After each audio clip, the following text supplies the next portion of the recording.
الذي فطر الخلائق بقدرته ونشر الرياح برحمته ثم الصلاة والسلام على أشرف الأنبياء والمرسلين أبو القاسم مصطفى اللهم صل على محمد وعلى عترته طيبين الطاهرين المعصومين المظلومين ولعنة الدائم على أعدائهم أجمعين من الآن إلى لقاء يوم الدين. بسم الله الرحمن الرحيم. إنما يريد الله ليذهب عنكم الرجس أهل البيت ويطهركم تطهيرا. اللهم صل على محمد بارے دیگر سلوات پڑھ. اللهم صل على محمد. بچے کو پتہ تھا میرا گلا خراب ہے، ٹھنڈا پانی لے آئے. ٹھیک ہے، تھا کہ یہیں بریک لگ جائے، تھک گیا شاید مولانا صاحب کی تقریر سے. صلوات پڑھ اللہ. بسم اللہ. عباس کربلا میں ایسا کام کر گئے. جی ہاں. عباس کربلا میں ایسا کام کر گئے، پانی پوری انسانیت کے نام کر گئے. جی ہاں. اپنا پیاسا لوٹ کے آئے گا کوئی دریائے فرات سے، اور اپنا پیاسا لوٹ کر آئے گا کوئی دریائے فرات سے. مشکیزہ پیاسی سکینہ کے نام کر گئے. درود پر محمد و آل محمد. اللهم صل على محمد. پیاس کو میں سفر سے کل ہی پہنچا ہوں اور تھکاوٹ تھی، لیکن راجد صاحب نے آرڈر کیا اور خدمت میں حاضر ہو گیا. اور دوسری یہ ہے کہ مولانا صاحب کے بعد مناسب نہیں تھا کہ آپ کی خدمت میں حاضر ہوتے. یہاں دو تھا کہ ان کی بارگاہ میں بے ادبی کرتے حاضر ہو جاتا، یا آپ کی بارگاہ میں بے ادبی کرتا حاضر نہ ہوتا. میں نے سمجھے اپنے صنف کی بے ادبی کرنے میں کوئی حرج نہیں ہے، آپ کی بے ادبی نہیں ہونی چاہیے. صلوات پڑھیں. صل على محمد. اسلام میں کچھ چیزوں کو بڑی اہمیت حاصل ہے. نماز کو بڑی اہمیت حاصل ہے اسلام میں. عبادتیں مجموعہ ہے، فروع دین ہے.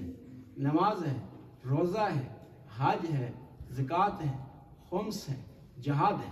لیکن جو مقام نماز کو حاصل ہے وہ کسی عبادت کو حاصل نہیں ہے. اتنا بڑا مقام ملا نماز کو کہ پیغمبر نے ارشاد فرما دیا ان قبلت ما سواہا وَإِن رُدَّت ما سواہا. نماز قبول ہو جائے گی تو سارے عمل قبول ہو جائیں گے، نماز ریجیکٹ ہو جائے گی تو سارے عمل ریجیکٹ ہو جائیں گے. اور دوسرا یہ ہے کہ نبوت کا بڑا مقام ہے. اس طرح وضاحت کروں کہ ایک عام آدمی اس کا مقام کم ہے، ایک نیک اور صالح آدمی کا مقام بڑا ہے. نیک اور صالح آدمی اپنی جگہ پر، لیکن وہ نیک اور صالح آدمی کسی ولی اللہ کا مقابلہ نہیں کر سکتا. ولی اللہ کا بہت بڑا مقام ہے، لیکن ولی اللہ نبی اللہ کا مقابلہ نہیں کر سکتا. نبی کا بہت بڑا مقام ہے، لیکن عام نبی رسول کا مقابلہ نہیں کر سکتا. اور رسول کا بڑا مقام ہے، لیکن عام رسول اولی العزم کا مقابلہ نہیں کر سکتا. اولی العزم کا بڑا مقام ہے، لیکن اولی العزم مقابلہ نہیں کر سکتا خاتم الانبیاء کا. نماز کا بہت بڑا مقام ہے، لیکن نماز پڑھنے میں کس جگہ پڑھی جائے یہ فضیلت رکھتا ہے. گھر میں نماز پڑھنا اور فضیلت رکھتا ہے، مسجد میں نماز پڑھنے کی اور فضیلت ہے، عام مسجد میں اور ثواب ہے، جامع مسجد میں اور ثواب ہے، عام مسجد میں اور ثواب، جامع مسجد میں اور ثواب، جامع مسجد میں اور ثواب ہے. لیکن خاتم الانبیاء کی مسجد نبوی میں نماز پڑھنے کا اور ثواب ہے. نماز ہے عبادت لیکن ہو عام مسجد میں ثواب، نماز ہے عبادت لیکن خاتم الانبیاء کی مسجد میں اور ثواب، عام آدمی کا اور مقام، خاتم الانبیاء کا اور مقام. جب یہ تینوں چیزیں اکٹھی ہو جائیں، نماز ہو اور مسجد نبوی میں ہو اور پڑھنے پڑھانے والا ہو خاتم الانبیاء، تو اور فضیلت آ جاتی ہے. وہاں کوئی ہستی آ جائے، آ کر نماز کو روک لے تو پتہ چلے گا کہ اس ہستی کا مقام مسجد سے بھی بڑھ کر ہے، بلکہ خاتم الانبیاء کی مسجد سے بڑھ کر ہے. اس کا مقام نبی سے بڑھ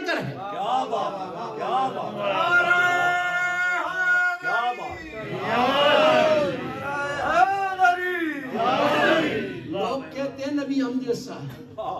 لوگ کہتے ہیں نبی ہم جیسا ہے. 1,24,000 پیغمبر ہیں, ان میں 313 رسول ہیں, ان میں سے 5 اولی العزم ہیں. عام نبی نہیں کہہ سکتا کہ میں رسول ہوں یا رسول مجھ جیسا ہے یا میں رسول جیسا ہوں. عام رسول یہ نہیں کہہ سکتا کہ میں اولی العزم جیسا ہوں یا اولی العزم میرے جیسا ہے. اولی العزم یہ نہیں کہہ سکتے کہ ہم خاتم الانبیاء جیسے ہیں. جب عام نبی یہ نہیں کہہ سکتا کہ میں محمد مصطفیٰ جیسا ہوں, تو عام آدمی کس طرح سے؟ کون کہہ سکتا ہے کہ میں نبی جیسا ہوں اور نبی مجھ جیسا ہے؟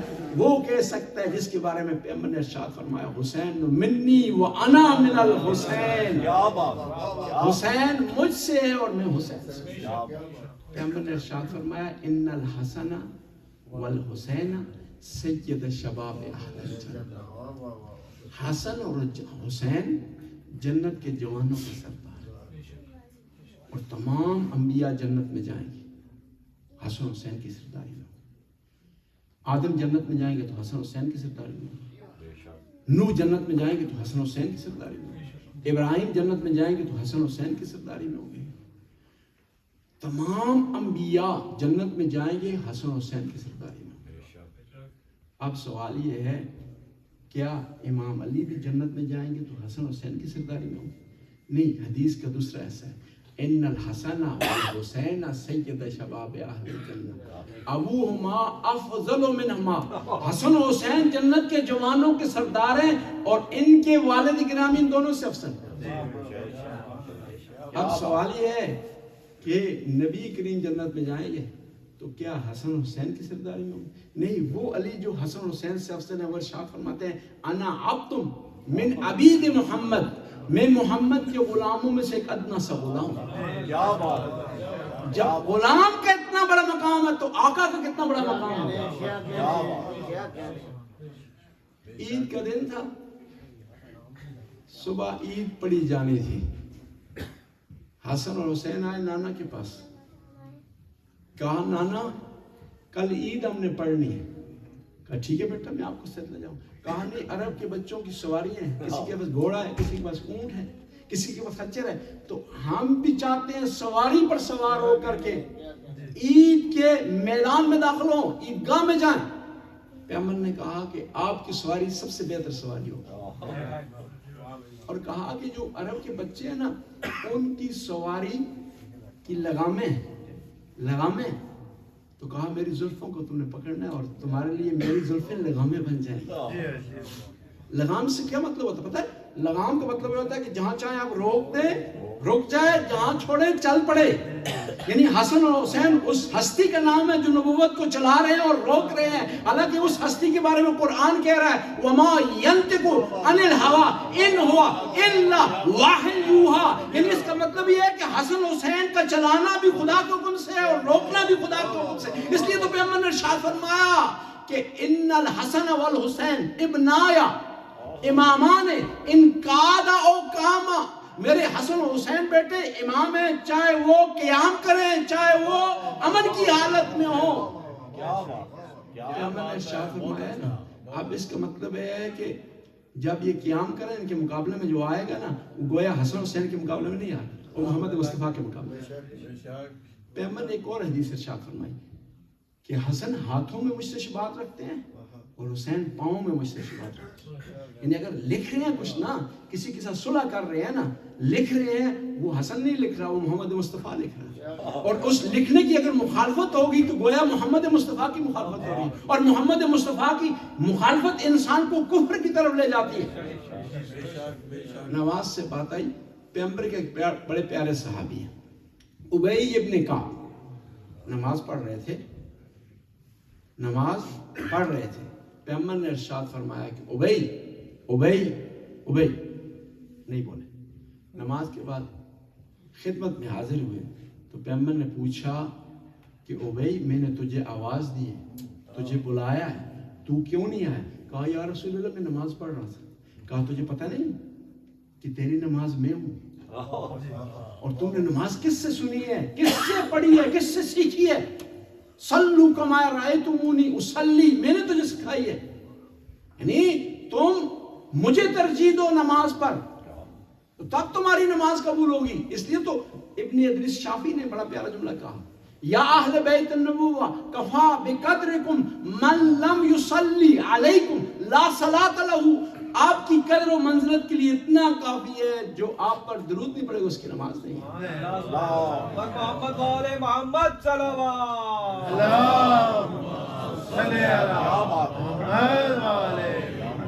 دیکھو بس ٹائم کتنا ہے یار آدھی رات کو بھی 2.5 گھنٹے. صلوات اللہ سے. اللہم صلی علی محمد والے. انسان کیا ہے؟ روح اور جسم کا مرکب ہے. روح اور جسم, ان دونوں کا ہونا ضروری ہے تب انسان بنتا ہے. روح نہ ہو بدن میں پھر بھی انسان نہیں کہلاتا. روح اور روح ہو اور بدن نہ ہو پھر بھی انسان نہیں کہلاتا.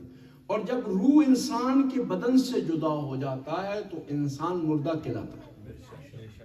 اب مردے کی ڈیفینیشن یہ ہے کہ وہ دیکھ نہیں سکتا, سن نہیں سکتا, ٹچ نہیں کر سکتا, مسو نہیں کر سکتا, یعنی اس میں علامت حیات نہیں ہوتی. کب؟ جب اس کے بدن سے روح نکل جائے. وہ بات نہیں کر سکتا. ایک وہ ہستی ہے جس کے بدن میں روح نہیں ہے ہمارے بقول, بلکہ بدن سر کے ساتھ نہیں ہے ہمارے بقول, لیکن سورہ کاف کی تلاوت کر رہا. اس سے پتہ چلا کہ وہ عام انسان نہیں ہے کہ بدن سے روح نکل جائے اور انسان ختم ہو جائے. اسے کہتے ہیں حسین. بلکہ حسین وہ ہستی ہے کہ جو مردوں کو زندگی عطا کرتی ہے. مردوں کو زندگی عطا کرتی ہے. ہماری ڈیفینیشن زندہ سے یہ ہے کہ جو چلتا ہے, کھاتا ہے, پیتا ہے, وہ زندہ ہے. اور مردہ کون ہے؟ جو نہ دیکھ سکے, نہ چل سکے, نہ کھا سکے, نہ پی سکے. لیکن یہ ہماری ڈیفینیشن ہے. قرآن کی ڈیفینیشن اور ہے. قرآن نے کہا کچھ لوگ چل رہے ہیں, کھا رہے ہیں, پی رہے ہیں, لیکن وہ مردہ ہیں. کھا رہے ہیں, دکھائی دے رہے ہیں, پی رہے ہیں, وہ مردہ ہیں. کون ہے وہ مردہ؟ وہ ہیں جن کے دل میں محبت نہیں ہے اہل بیت کی. وہ چل رہے ہیں, کھا رہے ہیں, پی رہے ہیں, مردہ ہیں. لیکن اس کے مقابلے میں ایک آدمی چل نہیں رہا, پی نہیں رہا, کھا نہیں رہا, دیکھ نہیں رہا, لیکن حدیث کے مطابق وہ زندہ ہے. من مات علی حب آل محمد مات شہیدہ. جو آل بیت کی محبت میں مرا وہ شہید مرا. گویا تمہاری طرح نہیں ہے, وہ ہمیں دیکھ بھی رہا ہے, ہمیں جج بھی کر رہا ہے اور ہمیں حس بھی کر رہا ہے. کیا بات, کیا بات. یہ تو عام شہید کی بات ہے جو سید الشہداء اس کی کیا منزلت ہوگی. اس لیے تو بڑا پیارا جملہ کہا شاعر نے, شاہ است حسین, بادشاہ است حسین, دین است حسین, دین پناہ است حسین, سر داد دست نہ داد در دست یزید, حقا کے بنا لا الہ است حسین. آپ نے ایک بہت دفعہ سنا ہے شعر, آج اس کی تشریح مجھ سے سنیں. شاعر نے دیکھا کہ امام حسین کی تعریف اس سے نہیں بن پا رہی, کیونکہ ہم انسان ناقص ہیں نا. جو ہستیاں لامحدود ہیں ان کو ناپ نہیں سکتے, ان کو کور نہیں کر سکتے, ان کو کور نہیں کر سکتے, ان کو گن نہیں سکتے, اس کا احاطہ نہیں کر سکتے. اس نے کہا شاہ حسین, انسان امام حسین شاہ ہے. اس نے کہا کہ نہیں, یہ تعریف مکمل نہیں. نے کہا بادشاہ یعنی شاہوں کے شاہ ہیں. نے کہا پھر بھی یہ تعریف مکمل نہیں ہے, بادشاہ ختم ہو جاتی ہے, امام کا کانسیپٹ ختم ہونے والا نہیں ہے. پھر اس نے کہا دین است حسین, دین ہے حسین. یعنی حسین کو اگر آپ قبول نہیں کریں گے گویا آپ نے توحید کو قبول نہیں کیا, حسین کو قبول نہیں کیا گویا آپ نے رسالت کو قبول نہیں کیا, گویا آپ نے قیامت کو قبول نہیں کیا. حسین کو قبول کریں گے اس کا مطلب ہے آپ نے توحید کو قبول کر لیا, دین کو قبول کر لیا, شریعت کو قبول کر. دین است حسین, جو حسین کے در پر جھکے گا وہ دیندار ہوگا. پھر کیا کہتے ہیں اب اگلا جملہ, دین پناہ حسین. دین نہیں ہے, یہ کافی نہیں ہے کہ ہم کہیں کہ حسین دین ہے. دین سے بڑھ کر ہے, دین سے بالاتر ہے, دین حصہ ہے. امام حسین اس سے بڑھ کر ہے, اس سے بالاتر ہے. اس لیے تو پیغمبر نے کہا تھا نا کہ علی کل ایمان ہے, کل ایمان ہے. دین نیچے ہوتا ہے، ایمان اس سے بالاتر ہے نا. جس طرح مولانا صاحب نے ارشاد فرمایا کہ عربوں نے آ کر کہا قالت الاعراب آمنا، کہ عربوں نے کہا کہ ہم ایمان لائے ہیں. قرآن نے کہا ایمان نہیں لائے ہو تم صرف اسلام لائے ہو. ایمان لانا اور ہے، اسلام لانا اور ہے. اور پیغمبر نے جنگ خندق میں بتا دیا کہ ایمان وہی لائے گا جو کل ایمان پر ایمان رکھتا ہوگا.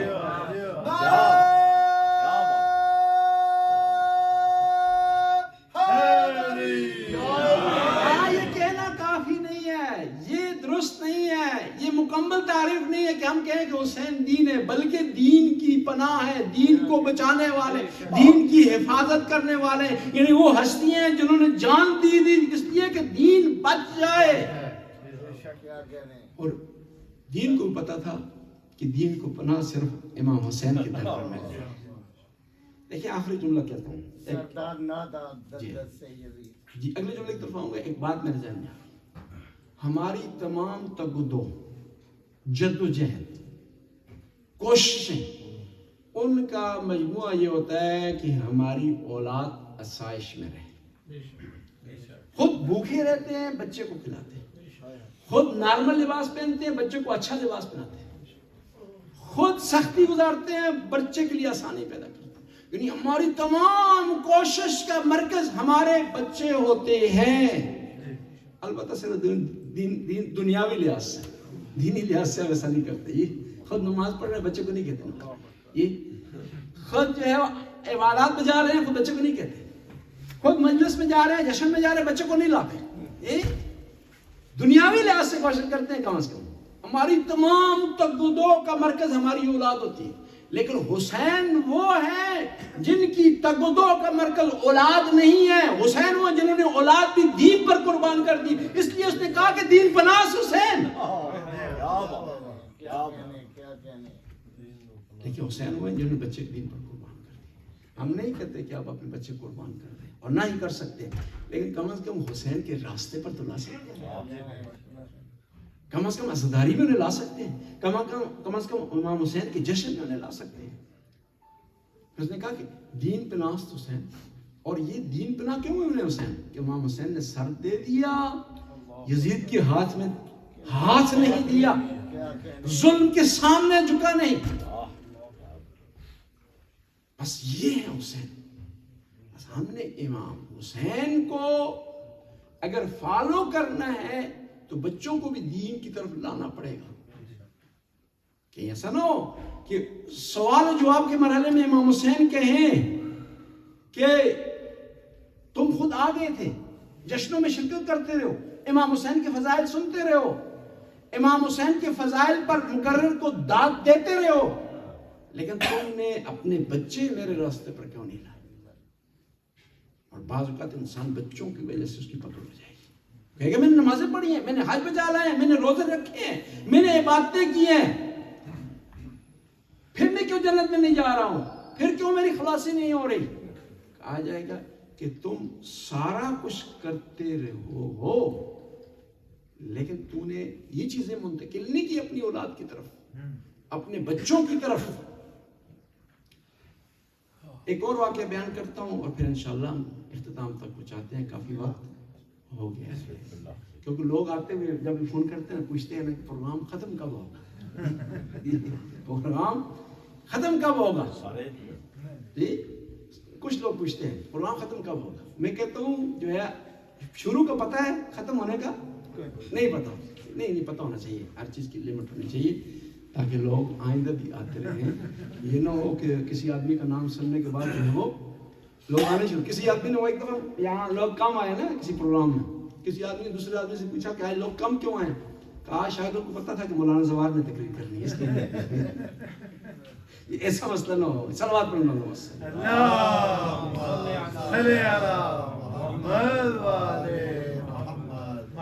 ضروری سمجھتا ہوں تھوڑا تذکرہ کروں غازی عباس کا. سننے کے لیے تیار ہے؟ صرف 5 منٹ. عباس کا معنی ہے شیخ. عربی میں شعر کے لیے مختلف لفظ استعمال ہوتے ہیں. مولانا صاحب تشریف فرمائیں، یہ تائید کریں. فی اللغة العربی اسماء مختلفة للاسد. اس کو کیا کہتے ہیں جی؟ عباس کہتے ہیں، اسد کہتے ہیں، حیدر کہتے ہیں، غضنفر کہتے ہیں، لیث کہتے ہیں، کسورہ کہتے ہیں، درست ہے؟ کسورہ کہتے ہیں، مختلف نام عربی زبان کا کمال ہے، اور قرآن نے بھی اس کمال کی وجہ سے اس کا انتخاب کیا. خدا نے بھی اپنے کلام کے لیے جو انتخاب کیا ہے نا عربی کا، اس عربی میں کمال ہونے کی وجہ سے کہ بول رہا ہے ایک لفظ معنی حال کا بھی اور مستقبل کا بھی ہے. یعنی جو ہے پیغمبر کے سامنے لوگ ہیں ان کے لیے بھی یہ کام ہے اور آئندہ والوں کے لیے بھی. کسی زبان میں، ہر زبان میں کیا ہوتا ہے؟ سنگولر پلورل ہوتا ہے. اس میں صرف سنگولر پلورل نہیں ہے، سنگولر ہے اور جو ہے وہ دو کے لیے عدد استعمال ہوتا ہے اور جمع کے لیے استعمال ہوتا ہے. عربی میں شعر کی مختلف اداؤں کے نام رکھے ہیں عربوں نے. لیث رکھا ہے، غضنفر رکھا ہے، حمزہ رکھا ہے، کسفرہ رکھا ہے اور اسامہ بھی ہے. جو سب سے گھٹیا قسم کا شعر ہوتا ہے نا اس کا نام اسامہ ہوتا ہے. جو بنسلہ شعر ہوتا ہے اسے کہتے ہیں اسامہ. اب کون سے شعر کو عباس کہا جاتا ہے؟ شعر کے سامنے کوئی نہیں ٹھہر سکتا، کسی کا جگر نہیں ہے، کسی کی جرت نہیں ہے شعر کے سامنے ٹھہر جائے.